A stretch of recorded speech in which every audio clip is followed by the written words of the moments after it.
event. The flyweight champion Pantoja faces the debuting Kai Asakura. The UFC just announced that at UFC 310, Alexandre Pantoja will defend his flyweight belt against the newest member of the UFC roster, Kai Asakura.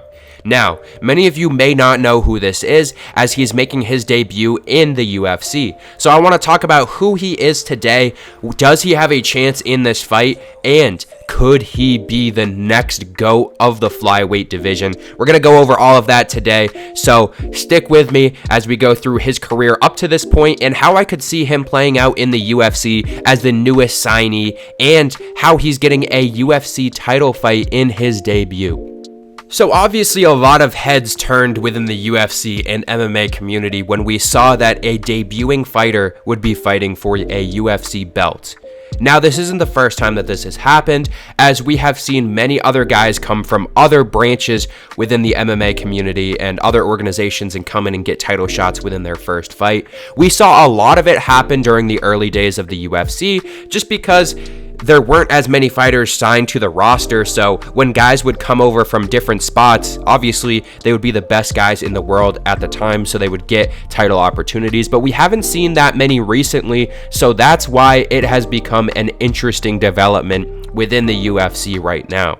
Many people too, if you guys have been paying attention outside of the UFC, which, I don't expect people to be watching other MMA outlets too. The UFC is the highest that we get within all of the MMA. It's the most built up. It's been around for now 30 years. There's billions and billions of dollars put into it. So, I don't expect the average or casual viewer to go out and be watching all these fights. And I'm not going to lie to you guys. I only knew who Kai Asakura was because I saw that he signed with the UFC about a month or two ago. So I went and watched some of his fights because I assumed that he was going to get a high up fight within his first fight in the UFC. I didn't expect a title opportunity, but it makes sense.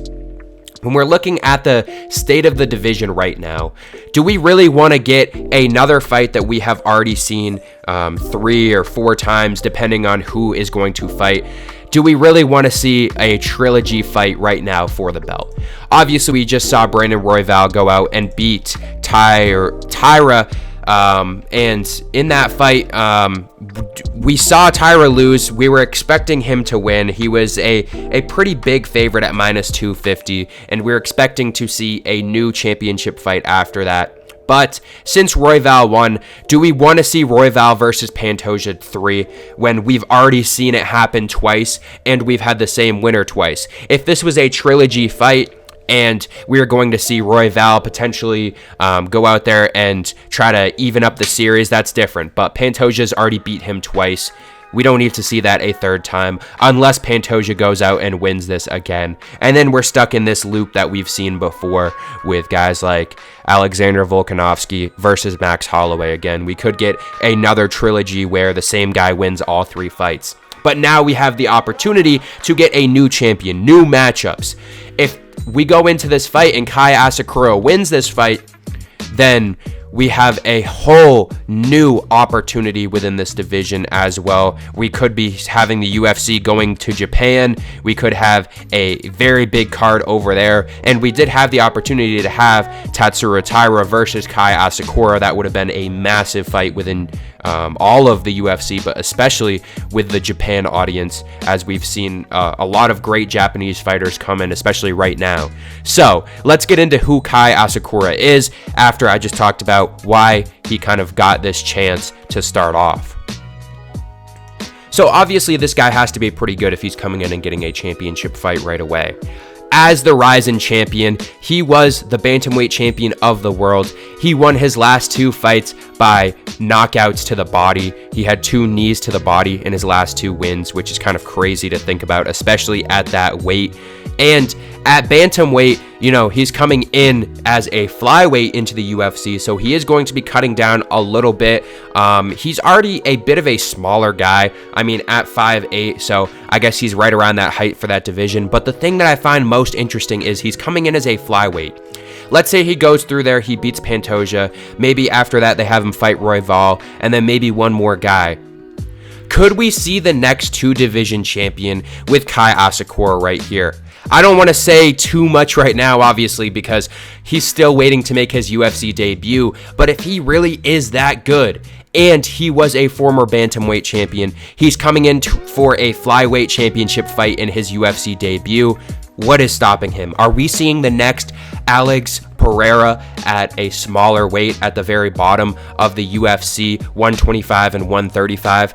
Who knows? I mean, this guy, if he really is built up what he's supposed to be, we could be seeing the next two-division champion. But, that would obviously be very exciting. The thing about this, though, is he's only 30 years old. So if he comes into this fight, let's say he loses, he will be 31 by the time he does fight for the belt later this year, actually. But he'll be a fresh 31. I mean, he's about to be entering his prime. So let's say he goes in here, he loses this fight. I still think he's going to get a pretty high-ranked guy after that. I do think that he is potentially a future champion. Does he win this fight versus Pantoja? I don't know. I still haven't really made a decision yet. I got to go back and watch a few more of his fights. But obviously, I mean, his stats speak for himself. He's gone out there, he's beat some good guys. Obviously, he's coming in. The UFC is a whole different beast, which we've seen. We've seen some guys come in immediately, like Alex Pereira, and dominate. And then we've seen other guys come in and lose right away when they've had some high-up matchups to start off. Obviously, a guy you could think of, Ben Askren, coming over. But without that trade to get Ben Askren, would we have got Jorge Masvidal? There's a lot going into that. But Kai Asakura really could be that guy. I mean, when we're looking at this guy, like I said, if you guys haven't, go back and watch. Even if you just watch some of the highlights too, I would recommend watching some of his most recent fights, especially those championship fights.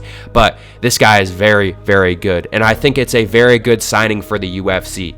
A guy that's going to be 31 years old, about to enter his prime. He's only 21-4 in his overall MMA record up to this point.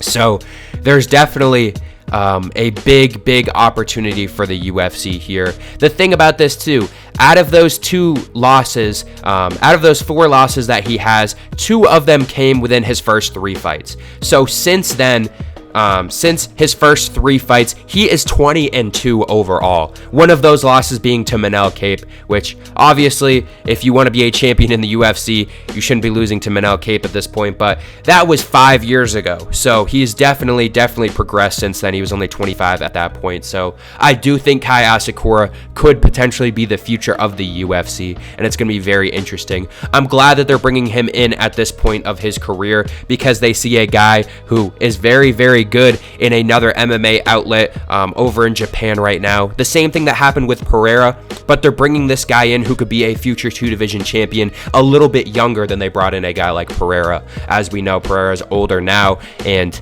obviously it would have been very interesting if he came over a few years before that, but I think this is the perfect opportunity to bring Asakura over, and I think it's going to be a great fight, and we could be getting a very entertaining champion. That's what I'm most excited about. This guy can go out there and put your lights out.